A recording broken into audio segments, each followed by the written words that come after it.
Okay, so in 3D photography, we take two pictures in a studio, or it could be at home, could be wherever. So we have two images here that we shot in a studio, and what we did was we shot one from a left-hand perspective and the other from a right-hand perspective. So this is our left and this is our right-hand perspective. And you can see up here on the left-hand side of Photoshop that we have our two images open. So we're going to have to toggle between the two.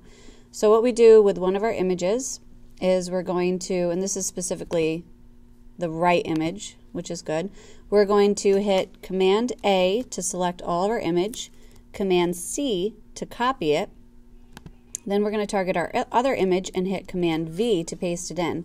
And now you can see here in our layers palette that we have our two images that popped in here. So you can turn the eyeball on and off, and you want to make sure when you label your layers that you label them correctly. So when I turn the eyeballs on and off, I can see that this bottom one is our left layer, so I'm going to double click on the name of the layer. I'm going to call it left so I can keep them separate. And when I did that, it unlocked the layer. The nice thing about that is that if I need to rearrange the order of my layers, I can just click on the layer and drag it and move it to whichever side I want, okay? And then I'm going to label the other one, double click on the name, call it right, and then we are labeled. So now what we're going to do is we're going to apply the 3D effect. So I'm going to double click on the blank area of the layer, and when I do that, up pops my layer styles palette. Okay, and in order to get this to appear, I didn't double click on the name, I didn't double click on the thumbnail or the eyeball, just this empty blank part of the layer. So when the layer style palette opens up, we're going to click in the advanced blending mode options here. We're going to uncheck our red channel here, and then we're going to click OK to apply that. And you can see on our layers palette that we have a little application or little blending mode that's been applied, and if you hover your mouse over it, it'll tell you what it is. So when that pops up, you can see that you've applied something there.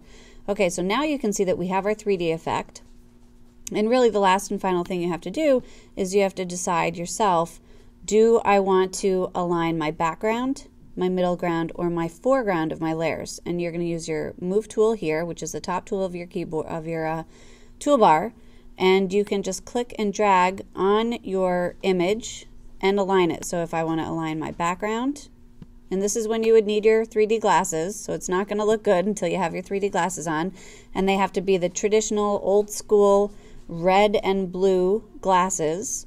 And so we have the background lined up, and then you can also, if you don't like the way that looks, you can align your middle ground.